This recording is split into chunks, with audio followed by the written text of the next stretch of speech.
నమస్కారం, welcome to Suman TV. నేను గీతాంజలి. ప్రస్తుతం మనతో పాటు శ్రీచక్రపీఠం వ్యవస్థాపకులు, ప్రముఖ జ్యోతిష్యులు డాక్టర్ ప్రదీప్ జోషి గురువు గారు ఉన్నారండి. వారితో మాట్లాడి సోమవతి అమావాస్య డిసెంబర్ 30వ తారీఖున ఆ రోజున ఖచ్చితంగా అందరూ పాటించవలసిన నియమాలేంటి, ఆ రోజు విశేషం ఏంటి, అలాగే ఎటువంటి పరిహారాలు చేసుకుంటే మంచిది గురుగారి మాటల్లో విని తెలుసుకుందాం. గురుగారు నమస్కారం అండి. శ్రీమాత్రే. డిసెంబర్ 30వ తారీఖున అమావాస్య, ఇది కూడా సోమవారంతో కూడుకున్నది కాబట్టి సోమవతి అమావాస్య ఇలాంటి వారు చెప్తే తెలుసుకున్నాను. అయితే ఆ రోజు ఏమైనా ప్రత్యేకతలు ఉన్నాయండి? ఆ రోజు పాటించవలసిన నియమాలేంటి, ఇంట్లో విధిగా ఆచరించవలసింది ఏంటో వివరించండి. శ్రీ గురుభ్యో నమః. శ్రీమాత్రే నమః. సోమవతి అమావాస్య, సోమవారం అమావాస్య కలిసి వస్తే మరణగండాల్ని మనం అతిక్రమించవచ్చు. సోమవతి అమావాస్యకున్న ప్రాధాన్యతనే అది. సోమవారం ఎవరికి అంటే చంద్రుడికి ప్రధానమైంది, చంద్రుడు శివుడికి ప్రధానమైంది. సో చంద్రుడు శివుడు, చంద్రుడు ఎక్కడ ఉంటాడు? శివుడి నెత్తి మీద ఉంటాడు. సో శివయ్య ఆరాధన చేయాలి సోమవారం రోజు. ప్రధానంగా ఎవరెవరికైతే ఆరోగ్య సమస్యలు ఉన్నాయో, మరణగండాలు ఉన్నాయో, శత్రుబాధ ఉందో, అదేవిధంగా ఇంకా తెలియని బాధలు, శత్రువుల మూలకంగా ఆస్తి సమస్యలు, తగాదాలు, గొడవలు, ఏ సమస్య ఉన్నా సమస్య పరిష్కారానికి, అరిష్ట నివారణమునకు సోమవతి అమావాస్య శ్రేష్టమైంది. సోమవతి అమావాస్య రోజు విశేషంగా చేయవలసింది ఏంటంటే శివుడికి అభిషేకం చేసుకోవాలి, గంగా స్నానం చేయాలి, లేదా ఏదైనా నదీ స్నానం చేయాలి. సోమవతి అమావాస్య రోజు తప్పకుండా తలస్నానం చేయాలి. అండ్ సోమవతి అమావాస్య రోజున శివుడికి అభిషేకం చేసేటప్పుడు ఆ నీళ్ళల్లో, రాగి చెంబులో నీళ్ళు వేసుకొని ఆ నీళ్ళల్లో కొన్ని నల్ల నువ్వులు వేసి ఆ నీళ్లతో స్వామివారికి అభిషేకం చేయాలి. సో విశేషంగా ఎవరికైతే గర్భబాధలు ఉంటాయి, అంటే సంతానం కాదు, అలాంటి వాళ్ళు ఏం చేయాలంటే సోమవతి అమావాస్య రోజున శివుడికి అన్నపూజ చేయాలి. అన్నపూజ చేసి ఇంత ప్రసాదం స్వీకరించాలి. అందరికి కూడా అన్నదానం చేయాలి. సోమవతి అమావాస్య అన్నదానం చేయాలి. అదేవిధంగా ఈ ఏలినాటి శనితో ఇబ్బంది పడతా ఉంటారు ఎవరు? ఇప్పుడైతే మకర, కుంభ, మీన రాశి వాళ్ళు. వీళ్ళు ఏం చేయాలి?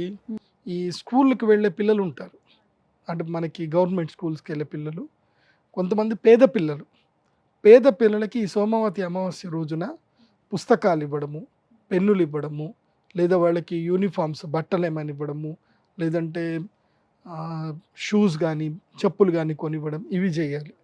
ఇవి చేయడం వల్ల కూడా మంచి ఎనర్జీస్ వస్తాయి, అంటే మీ నెగిటివ్స్ మొత్తం పోతాయి. శని దీనజనుల మీద ఉంటాడు, ఎప్పుడైనా గుర్తుపెట్టుకోండి. సో శని సోమవతి అమావాస్య రోజున ఎవరైతే శనికి ప్రీతిగా ఇవి దానం చేస్తారో, ఇంకా శని వాళ్ళని సర్లే నా బంధువుల్ని నువ్వు ఆప్యాయంగా చూసుకుంటున్నావు కాబట్టి నిన్నేం అనను అని వదిలేస్తారు. సో శని దీనజన బంధు కాబట్టి దీనజనులకి, కష్టంలో ఉండేటువంటి వాళ్ళకు, రైతులకు, కార్మికులకి అన్నం పెట్టడము, అట్లా ఏమైనా చేస్తే బాగుంటుంది. నేను నా లైఫ్లో ఒక లైవ్ ఎగ్జాంపుల్, నాకు తెలిసిన ఒక డిఎస్పి గారి కొడుకు, ఆ అబ్బాయి ఎంత మంచి పిల్లాడంటే వాడికి చిన్నప్పటి నుంచి తెలిసిందల్లా ఒక్కటే, ఎవరికైనా సరే అన్నం పెట్టడం. వాడికి టైం దొరికితే చాలు, వాళ్ళ ఇంట్లో వాళ్ళ అమ్మ కూడా అంతే, అన్నపూర్ణదేవి, టైం దొరికితే చాలు గిన్నె వేస్తాడు, బిర్యానీ వేస్తాడు, అందరికి వండి పెడతాడు. బిర్యానీ చేయడం అంటే వాడికి మహా ఇష్టం. వాడికి దొరికిన కాడ అన్నదానం చేస్తూనే ఉంటాడు. వాళ్ళ అమ్మ నాన్న నా దగ్గరికి వచ్చారు, నా కొడుకు జాతకం చూడండి అని చెప్పి. వాడి జాతకం అద్భుత జాతకం. మా కొడుకు పెళ్ళి అవ్వట్లేదండి, ఏం పెళ్లి చేయాలంటే, మీ కొడుకు పెళ్ళి అవ్వట్లేదు, అన్నీ మర్చిపోండి, మీ కొడుకు జీవితకాలానికి సరిపడ పరిహార పూజలు చేస్తున్నాడు. సో ఏ పూజలు చేయాల్సిన అవసరం లేదు. ఆల్రెడీ వాళ్ళమ్మ, గురుగారు చాలా కమర్షియల్ గురుగారు అని చెప్పి 3 లక్షల చేతిలో పెట్టుకొని వచ్చింది అమ్మ. వాళ్ళమ్మ ఎక్కడ, వీళ్ళు సరూర్ నగర్లో ఉంటారు. 3 లక్షల చేతిలో పెట్టుకొని వచ్చింది ఆవిడ. చేసేద్దాం గురుగారు, కుజదోషం ఉందంటే ఏమీ అవసరం లేదు, మీ వాడు జీవితకాలానికి చేయవలసిన పరిహారాలన్నీ చేస్తున్నాడు, మంచి అమ్మాయి దొరుకుతుంది, మంచి పిల్లలు పుడతారు, మీరేం టెన్షన్ పడకండి, మీ కన్సల్టేషన్ ఫీజు వరకే తీసుకుంటున్నాను, ఏ పరిహారాలు అవసరం లేదని చెప్పాను. అదేంటి గురుగారు మీరు పరిహారం లేదంటున్నట్టు, నేను డేట్ కూడా రాసిచ్చా, ఈ డేట్కి నీ కొడుకు పెళ్ళి అవుతుంది, ఈ డేట్ వరకు నీ కొడుకు ఇంత సంపాదిస్తాడు, ఇవి జరగకపోతే నా దగ్గరికి రా, అప్పుడు నేను పూజలు చేయిస్తా అని చెప్పాను. ఆవిడ ఏంది డబ్బులు ఇచ్చినా తీసుకోకుండా పోతున్నారు గురుగారు, వెళ్ళిపోయింది. తర్వాత వాడికి మంచి సంబంధం సడన్గా సెటిల్ అయింది. ఎంత మంచి అమ్మాయో, మంచి అమ్మాయి, పెళ్లి చేసుకుంటే అసలు ఆ అమ్మాయి ఎంత ప్రేమ ఉంటుందో అబ్బాయితోటి. వీడు అన్నదానం చేస్తుంటే ఆమె ఇంకా డబుల్ దానం చేస్తుంది ఆమె. సో వాడికి డబ్బులు కూడా అట్లనే వస్తూనే ఉంటాయి, సంపాదిస్తాడు, డబ్బులు వస్తాయి, ఖర్చు పెడతాడు. నా లైఫ్లో చూసిన ద బెస్ట్ ఎగ్జాంపుల్ అన్నదానానికి కొదవలేదు అని. అట్లాగే మన జగన్ గురూజీ గారు ఉంటారు, హైదరాబాద్కి ఆయన ఏమీ లేకుండా వచ్చారు. ఆయన ఇప్పటికీ ఎవరైనా ఇంటికి వచ్చి అన్నం అడిగితే లేదు అని అన్నారు. అందరికీ అన్నదానం చేస్తూ ఉంటారు. అన్నపూర్ణాదేవి గుడి కట్టారు ఆయన.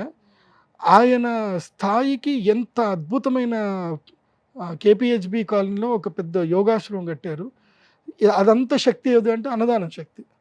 అందుకే సోమవతి అమావాస్య రోజున, అది కాకుండా ఎప్పుడైనా సరే టైం దొరికినప్పుడల్లా అన్నదానం చేయండి, కడుపు నింపండి. ఎందుకోసమంటే ఈ ప్రపంచంలో అందరికీ ఉన్న ఒకే ఒక్క బాధ ఏంటంటే ఆకలి. అన్ని జీవరాశులకి ఆకలి. అవును. కాబట్టి అందరికీ అన్నదానం చేయండి, జంతువులకు పెట్టండి, అన్ని చేయండి, కడుపు నింపండి. మీకు ఏ జ్యోతిష పండితు దగ్గరికి వెళ్ళాల్సిన అవసరం లేదు, గుడికి కూడా పోవాల్సిన అవసరం లేదు. కడుపు నింపినటువంటి వాడు అంటే గర్భాలయం నింపితే చాలు, ఇంకా ఎక్కడికి వెళ్ళాల్సిన అవసరం లేదు. కడుపు నింపితే చాలు, దేవుడు నీ దగ్గరికి వచ్చి పక్కన కూర్చుంటాడు. ఎందుకోసమంటే ఆయన చేసే పని నువ్వు చేస్తున్నావు కదా అని. ఎందుకోసమంటే ఆయన చేసే పని కూడా అంతే కదా. సో సోమవతి అమావాస్య రోజు అన్నం పెట్టండి. ఇంకొక విశేషం ఏంటంటే శత్రుబాధ ఉంది, భయంకరమైన శత్రుబాధ, గ్రహ బాధలు ఉన్నాయి, అసలు ఏది జరగట్ల, ఏ పని జరగట్లే, ఏదో ఒక సమస్య.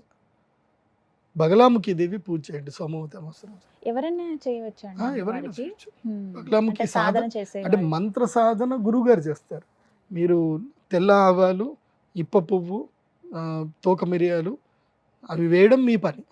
మంత్రానికి మీరు జస్ట్ అభిష్ట నివేదన చేయండి, గురువు ఆశీర్వాదం తీసుకొని వెళ్ళండి. మాల ఇస్తారు, పసుపు మాల ఇస్తాము, తర్వాత బగలాముఖి లాకెట్ ఇస్తాం, తీసుకొని వెళ్ళిపోండి, మీ పని జరిగిపోతాయి. సో బగలాముఖి సాధన చేయండి, అమ్మ అనుగ్రహం. అందుకో ఎంతవరకు ఇవ్వాలో అంతే ఇస్తా నేను. బగలాముఖి పెద్ద యంత్రాలు అవేమి ఇవ్వను నేను. సాధారణంగా మనన చేసుకోవచ్చు, అమ్మవారిని స్మరించుకోవచ్చు. బగలాముఖి మంత్రము మేము ఉపదేశం చేస్తాము, చేసినప్పుడు చేస్తే సరిపోతుంది. బగలాముఖి మంత్రోపదేశం చేస్తాం.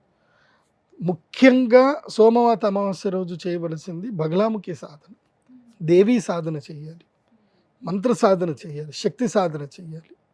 అట్లాగే ఎవరికైనా సంతానం అవ్వట్లేదు, పితృదేవతలకి తర్పణాన్ని వదలాలి. నదీ స్నానం చేసి పితృదేవతలకు తర్పణాన్ని వదలాలి.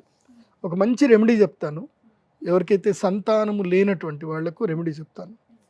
ఈ అమావాస్య రోజున ఇంత గోధుమ పిండి, ఒక 5 కిలోల గోధుమ పిండి, తర్వాత ఒక 3 కిలోల బెల్లం చూరు చేయాలి. బెల్లం వేసి మంచిగా కొంచెం నీళ్లు కలిపి గట్టిగా చేసి మంచిగా ముద్దలు చేయాలి. వాటిని చిన్న చిన్న చిన్న చిన్న చిన్న చిన్న లడ్డూలు చేయాలి. ఇంతే చిన్న చిన్న లడ్డూలు చేయాలి. చేసి చెరువులో చేపలకేయండి, నదిలో కానీ చెరువులో కానీ చేపలకేయండి. తర్వాత సంతానం వచ్చేస్తుంది. ఇది ఒక పరిహారం, బ్లెస్సింగ్స్.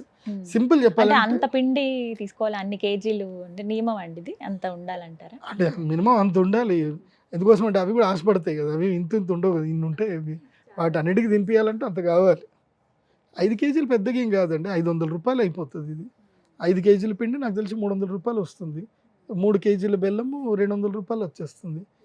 నీళ్ళు అయితే దేవుడు ఫ్రీగానే ఇచ్చాడు, ఇంకేం కావాలి. 500 రూపాయలు అయిపోతుంది, చిన్న రెమెడీ. చేపలకు తినిపించండి. ఎందుకోసమంటే ఈ ప్రపంచంలో విరివిగా సంతానాన్ని కనేటివి చేపలే. వాటి ఆశీర్వాదం వస్తే సంతానం అయిపోతుంది. కాబట్టి చాలా విశేషం అయితే ఎన్నో రకాల లాల్ కితాబ్లో చెప్తారు, ఇవన్నీ కూడా పరిహారాలు ఉంటాయి, చేయండి. ఇవన్నీ మంచి పరిహారాలు తీసుకోండి. ఈ రోజు ప్రత్యేకించి సోమవతి అమావాస్య రోజు చెయ్యకూడని పనులు ఏమైనా ఉన్నాయా గురుగారు? అస్సలు ఈ పనులు మాత్రం చేయకండి అన్నటువంటివి ఏమైనా ఉన్నాయా? సంసారం చేయకూడదు, మాంసం తినకూడదు, అండ్ ఎలాంటి అగ్రిమెంట్ చేయకూడదు, సిగ్నేచర్లో అగ్రిమెంట్ చేయకూడదు, ఎవరికి అప్పులు ఇవ్వకూడదు, అండ్ 4 కూడళ్ళు దాటకూడదు. ఇవి చాలా కీలకమైనవి. దిష్టి తీసుకోవచ్చు కానీ కూడలు దాటకూడదు. అది నిమ్మకాయలు, ఎండుమిరపకాయలు, నిమ్మకాయలు, తర్వాత 4 కూడల్లో 5 గుడ్లు పెడతారు కొంతమంది, అవి దాటకూడదు. అమావాస్య రోజు ఇందాక అన్నారు మీరు దిష్టని, కొంతమంది గుమ్మడికాయ దిష్టని, ఇలా రకరకాల దిష్టిలు తీసి పడేస్తుండే, ఆ రోజున చేయొచ్చా అండి? అమావాస్య రోజు చేయాలి. దిష్టి ఉంటే అమావాస్య రోజు తీపించుకోవాలి. ఎండుమిరపకాయలు, తర్వాత ఉప్పు చేసుకోవాలి. చాలామంది ఇది ఒకటి చేస్తారు, ఈ నిమ్మకాయలతో తీసి 4 మూడల్లో పెడతారు. అట్లాంటివి చేయకండి. ఇప్పుడు నీ కష్టం పోతుంది సరే, ఇంకోటి కష్టం వస్తుంది కదా, ఇంకోటి కష్టం వస్తే అది అది మంచిది కాదు కదా. మళ్ళీ అదొక పాపం. అదొక పాపం. సింపుల్ రెమెడీ చేసుకోండి. ఎండుమిరపకాయలు, కల్లుప్పు ఇవి తీసుకోండి, డిష్ తీసుకోండి, ఎండుమిరపకాయలు నిప్పులో వేయండి, కల్లుప్పు నీళ్ళలో వేసేయండి, అయిపోయి అక్కడిదక్కడికి క్లియర్. వేరే వాళ్ళు ఎవరికి కూడా రాదు. ఇప్పుడు ఇంకో ఇంట్లో ఏడుపు వస్తే అది మనకు మంచిది కాదు కదా. సో మన అరిష్టం పోయింది అని మనం నిమ్మకాయలు పెడితే అది దాటి వెళ్ళినడికి వాడికి కూడా కష్టమే కదా. చేయకూడదు అట్లా. అట్లా చేయకండి. ఆ ప్రజల్లో అదొక రకమైన భయాందోళనకు సంబంధించిన భావనలు తీసుకురాకండి. అలాంటి ఎవరు చేయకండి, పిచ్చి పిచ్చి చేయకండి. మరి బగలాముఖి అమ్మవారి పూజ, ఎందుకంటే అన్ని చోట్ల అది వీలు కాదండి, మాకు ఫస్ట్ తెలియాలి కదా ఎక్కడ జరుగుతుంది ఏంటి అనేది. బగలాముఖి అమ్మవారి పూజ శ్రీ విద్య తెలిసిన వాళ్ళ దగ్గరనే చేసుకోవాలి. శ్రీచక్రం ఉండాలి, అక్కడ అమ్మవారు ఉండాలి. కాబట్టి మా శ్రీచక్ర పీఠంలో నిజామాబాద్లో మా అమ్మవారి దేవస్థానం ఉంది. అక్కడ ప్రతి అమావాస్య బగలాముఖి పూజ చేస్తాము. ప్రతి అమావాస్య. ఎందుకోసం అంటే ఈ మధ్య కంప్లైంట్లు ఎక్కువైపోయాయి. కంప్లైంట్ దారి చాలా ఎక్కువైపోయాయి. పోలీస్ స్టేషన్కి వెళ్తున్నారో లేదు తెలియదు కానీ మా దగ్గరికి మాత్రం భయంకరంగా వచ్చేస్తున్నారు. గురుగారు అక్కడికి పోతే పని డిలే అవుతుంది. Justice will serve in a too late. Justice serve అవ్వడానికి 5 ఏళ్ళు 10 ఏళ్ళు పడుతుంది. జస్టిస్ ఇమీడియట్లీ సర్వ్ అవ్వాలి. ఏం చేయాలి? బగలాముఖికి వచ్చేయండి. ఆమె యూనివర్సల్ జస్టిస్. ఆమె చేసుకుంటుంది. ఆమె దగ్గరికి వచ్చి తెల్ల ఆవాలు, ఇప్ప పువ్వు, తర్వాత తోక మిరియాలు ఇవి వేసి హవిస్సు నివేదన చేయండి. ఆమెకి మీరు అప్లికేషన్ పెట్టినట్టే, కంప్లైంట్ అక్కడ ఇచ్చినట్టే. ఇప్పుడు పీఠం దగ్గర ఆ రోజున ప్రత్యేకంగా ఆ రోజు చేస్తాము. సాయంత్రం వేళల్లో, సాయంత్రం 5 నుంచి 9 గంటల వరకు ఉంటుంది. ఆ వేళల్లో వచ్చి యాగం చేసుకోండి. అమ్మవారికి మీ కంప్లైంట్ అక్కడ ఇవ్వండి, అమ్మవారు చూసుకుంటుంది. మీ సమస్యలు ఏముంది అమ్మవారు చూసుకుంటుంది. అక్కడ ఇంకా ప్రత్యక్షంగా రావాల్సి ఉంటుంది కదా. ప్రత్యక్షంగా రావాలి. ఇవి ఆన్లైన్ పూజలు అయితే ఉండవు బగలాముఖికి. తప్పకుండా పసుపు మాల తీసుకోవాలి. అక్కడికి వచ్చిన తర్వాత పసుపు మాల ప్రసాదంగా తీసుకోవాలి. ఒకవేళ మేము రాలేమంటే కనీసం మాకు పసుపు మాలను పంపించండి అని అంటే మీకు పసుపు మాల పంపించేస్తాము. pradeepjoshi.com వెబ్సైట్ ద్వారా మాత్రమే మీరు బుకింగ్స్ చేసుకోవాలి. ఆ వెబ్సైట్లో కనిపించిన ఫోన్ నెంబర్లు మాత్రమే విజిట్ చేసుకోవాలి. ఇప్పుడు సుమన్ టీవీలో నా ఫోన్ నెంబర్ ఇస్తున్నారు, కానీ ఏం చేస్తున్నారంటే మన వీడియోని ఇంకో దగ్గర కాపీ చేసుకొని వాళ్ళ ఫోన్ నెంబర్ చేసుకొని అవి షార్ట్స్ చేసుకుంటున్నారు. వాళ్ళకి ఫోన్ చేయగానే ఆ గురుగారు ఉన్నారండి, స్నానం చేస్తున్నారండి, లేదంటే పూజ చేసుకుంటున్నారండి, ఆ గురుగారితో మాట్లాడడం కుదరదండి, మీకు ఏమన్నా ఉంటే మేము పంపించేస్తానులేండి అని చెప్తున్నారు. నా పేరు చెప్పుకొని వేరే వాళ్ళు వ్యాపారం చేస్తున్నారు. దయచేసి మోసగాళ్ళని నమ్మకండి.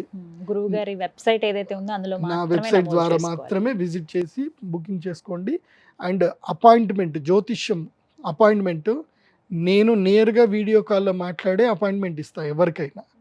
అండ్ నా కన్సల్టేషన్ ఫీజు 25,000 ఉంటుంది, రూపాయి తక్కువ ఉండదు. 200 రూపాయలు గురుగారి కన్సల్టేషన్ ఎక్కడ ఇవ్వరు. ఈ మధ్యకాలంలో నేను విన్నది ఏంటంటే నా అపాయింట్మెంట్ 500కే ఇస్తున్నారట. 500కే నా అపాయింట్మెంటు. మీరు 500 పే చేయండి, మీ సమస్య చెప్పండి, గురుగారు పరిష్కారం చెప్తారు, మేము మీకు చెప్పేస్తాం. 500 వేయించుకుంటున్నారు, ఏదో వాళ్ళకి నచ్చింది చెప్తున్నారు, నేను చెప్పానని చెప్పి వాళ్ళు బాధలు పడుతున్నారు. ప్రదీప్ జోషి గారితో మాట్లాడాలంటే డైరెక్ట్గా వీడియో కాల్లోనే మాట్లాడతారు. అది pradeepjoshi.com వెబ్సైట్ త్రూ విజిట్ అవుతేనే నాకు పేమెంట్ అవుతేనే నేను మీ వీడియో కాల్లో మాట్లాడతా. బాగా గుర్తుపెట్టుకోండి. ఈ మోసగాళ్ళు బాగా మంది తయారయ్యారు. దయచేసి మీరు మోసపోద్దని చెప్పి మొత్తంగా సోమవతి అమావాస్య ఈ రోజున పీఠం దగ్గర అయితే హోమం నిర్వహిస్తారు. శ్రీచక్ర పీఠం జగదంబ సన్నిధానంలో అక్కడ 360 కిలోల శ్రీచక్రం పెట్టాం మేము. అక్కడ పంచలో శ్రీచక్రం మహాశక్తి. శ్రీచక్ర స్పర్శ చేస్తే చాలు నెగిటివ్స్ అన్ని ఇట్లా ఎగిరిపోతాయి. అవునా, చెప్తున్నప్పుడే అనిపిస్తుంది. దర్శిస్తాం, ఖచ్చితంగా వస్తాను గురువు గారు. నేను మంచిది. శ్రీమాన్, నమస్కారం.